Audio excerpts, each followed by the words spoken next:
écoutez Europe 1, 11h30, le journal de la santé avec Elisabeth Assayag. Bientôt, une prise de sang pour remplacer l'amyosynthèse. La Société française de médecine prédictive lance un appel.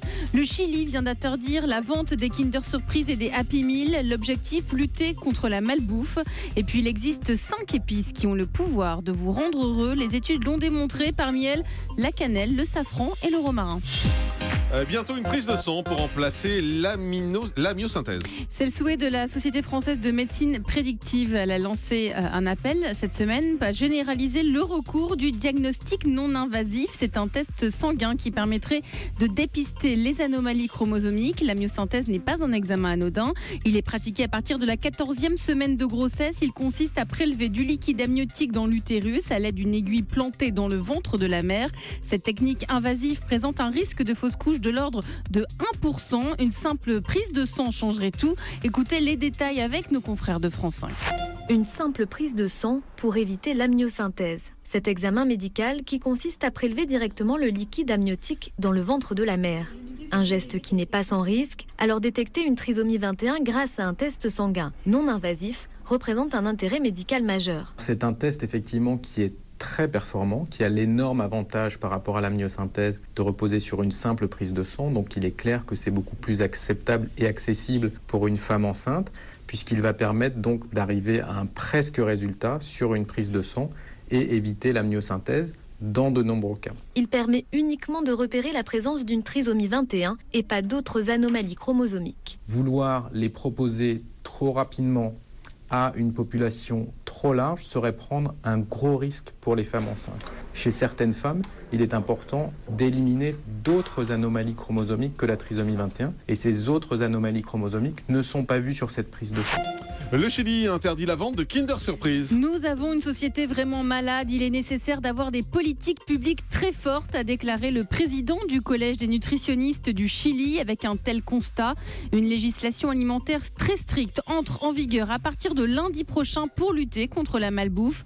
Tous les aliments n'auront plus le droit d'être accompagnés d'un jouet, donc terminé pour les Kinder Surprise, mais aussi pour les fameux Happy Meal du McDo. Le Chili est considéré comme un modèle de croissance en Amérique latine et aussi dans la région. C'est un des premiers consommateurs de boissons sucrées, de glace et de pain. En 10 ans, le diabète a explosé là-bas avec 80% de cas supplémentaires. Aujourd'hui, plus de 60% des Chiliens sont en surpoids. Les hôpitaux français se mettent au yoga.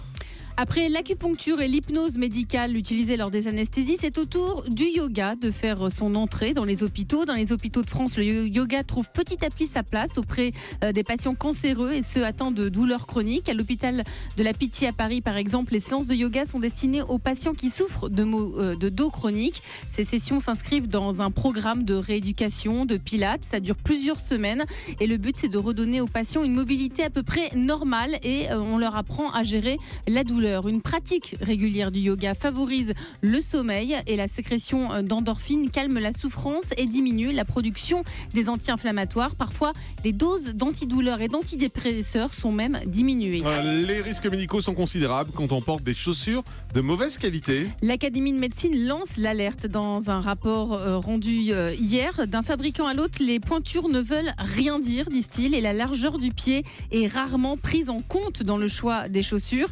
D'après un spécialiste en podologie, il ne faut pas céder à l'appel de la chaussure trop étroite par coquetterie.